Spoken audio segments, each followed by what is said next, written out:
Dengar rilis yang disampaikan oleh Bapak Kapolres Tabes Medan dan Kapolres Belawan terkait dengan hasil penindakan dan pengungkapan tindak pidana yang terjadi beberapa hari ini di wilayah Kota Medan dan di wilayah hukum Polres Belawan yang merupakan bagian dari Kota Medan.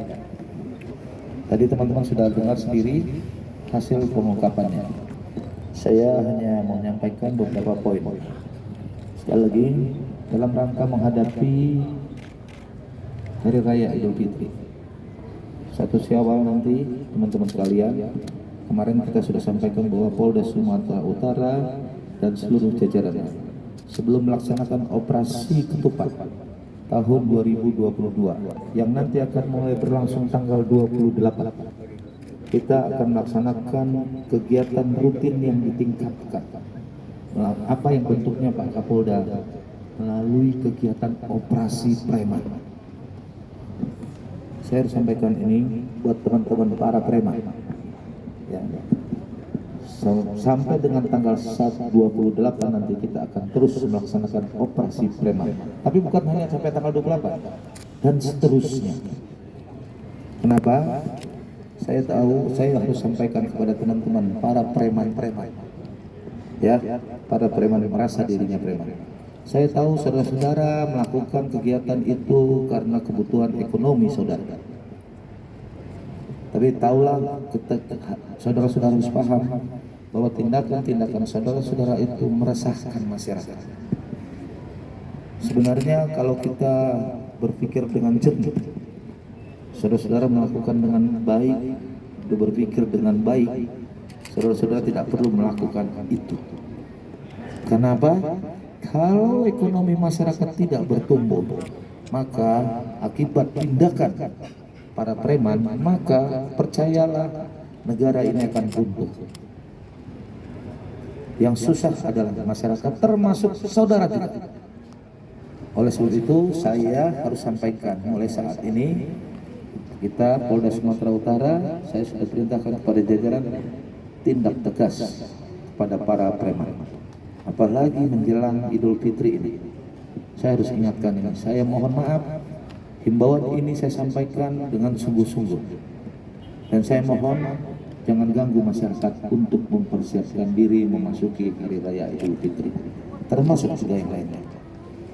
Saya tadi teman-teman sekalian sudah bicara dalam beberapa sesi kepada Pak Wali Kota. Terima kasih Pak Wali Kota.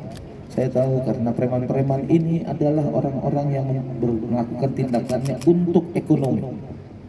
Satu, yang pertama itu, kita harus sepakat bahwa mereka harus difasilitasi untuk bisa mendapat pekerjaan yang baik.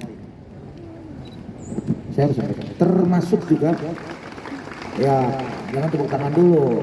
Makanya kalau pemerintah bikin program, saudara-saudara harus dukung.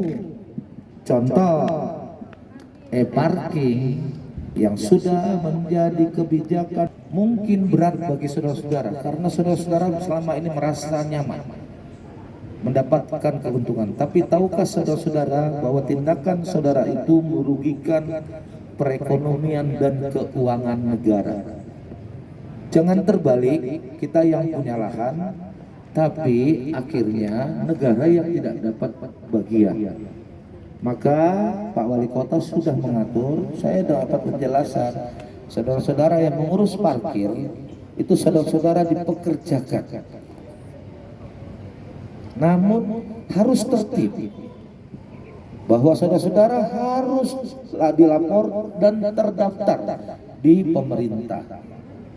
Silakan saudara kelola parking itu, tapi harus pendapatannya masuk ke kas daerah, dalam hal ini pemerintah kota. Saya harus sampaikan itu.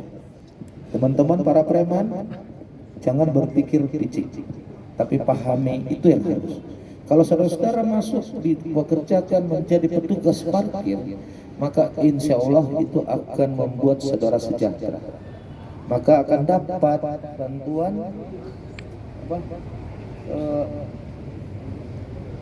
BPJS kepada saudara-saudara.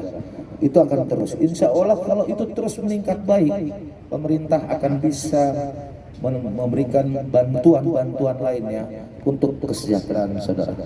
Saya harus sampaikan yang pertama. Yang kedua, penyebabnya adalah tadi Bapak Kapolres Tabes Medan tidak menyampaikan. Dari 135 yang ditangkap ini, 50 orang lebih itu adalah para pemakai narkoba. Saya harus sampaikan mohon maaf ini kepada teman-teman ini preman. Saya tidak akan kasih toleransi. Penyakit itu, narkoba itu yang merusak cara berpikir saudara-saudara. Para pelaku narkoba, para bandar narkoba mendapat untung dari kebodohan saudara-saudara. Saya harus sampaikan. Oleh sebab itu, tindakan saudara yang dilatar belakangi oleh pengaruh narkoba itu sudah merupakan tindak pidana murni. Saya harus sampaikan demikian. Dan tidak ada toleransi bagi saudara-saudara. Saya harus melakukan tindakan untuk kepentingan saudara yang lebih baik. Buat teman-teman dan masyarakat, saya himbau hindari narkotika. Termasuk juga yang disampaikan oleh Pak Kapolres Belawan. Kalau tadi teman-teman media menyampaikan dari 8 pelaku tindak pidana yang membacok, menusuk saudara Retno, 2 diantaranya adalah orang dewasa, umur 18 dan 20 tahun. Selebihnya 6 orang yang sudah diamankan, dari 8 itu adalah anak di bawah umur. Saudara-saudara, saya harus sampaikan mana yang membacok. Yang membacok mana? Retno. Yang Retno. Yang 20, 18 dan 20 kan ada di sini. Mana 18 20-nya? Teman-teman, itu dari hasil pemeriksaannya ternyata menggunakan narkotika. Ya, saya harus sampaikan ini teman-teman sekalian. Sekali lagi, saya ingin menggambarkan teman-teman ini rata-rata adalah pelaku yang dipengaruhi salah satunya adalah narkotika. Tidak pure ekonomi. Ya, tidak pure ekonomi. Saya harus sampaikan begini. Apalagi dilakukan tindakan yang berupa penganiayaan yang mengakibatkan bapaknya meninggal dunia di depan anak di bawah umur. Saya harus tegas, makanya 1 kali 24 jam saya sampaikan harus dapat. Dan alhamdulillah 1 kali 24 jam jajaran saya sudah berhasil mengamankan mereka. Masih ada teman-teman beberapa orang lagi. Berapa lagi Pak Tatan? 3 lagi. 3 lagi yang masih dikejar. 3 orang lagi saya minta menyerahkan diri. Ya, saya harus sampaikan menyerahkan diri. Jadi saya harus sampaikan ini. Kalau tidak, saya harus tegas kepada yang bersangkutan. Saya harus sampaikan. Itu karena narkotika, teman-teman sekalian. Dan saya harus sampaikan termasuk juga para pelaku lainnya yang di Alfamart, ya. Termasuk juga teman-teman yang berkaitan dengan tadi yang disampaikan Kapolres Belawan berkaitan dengan ormas. Saya harap teman-teman sekalian, tadi pertanyaannya teman-teman media, apakah itu bagian? Tidak usah kita perdebatkan bagian atau tidak. Bagi saya, tidak ada siapapun yang sewenang-wenang di negara ini. Saya harus sampaikan. Tidak ada ormas atau apapun yang mencoba untuk berkuasa dan melakukan tindakan yang menyalahi dan melakukan pelanggaran hukum. Saya harus sampaikan kepada teman-teman sekalian.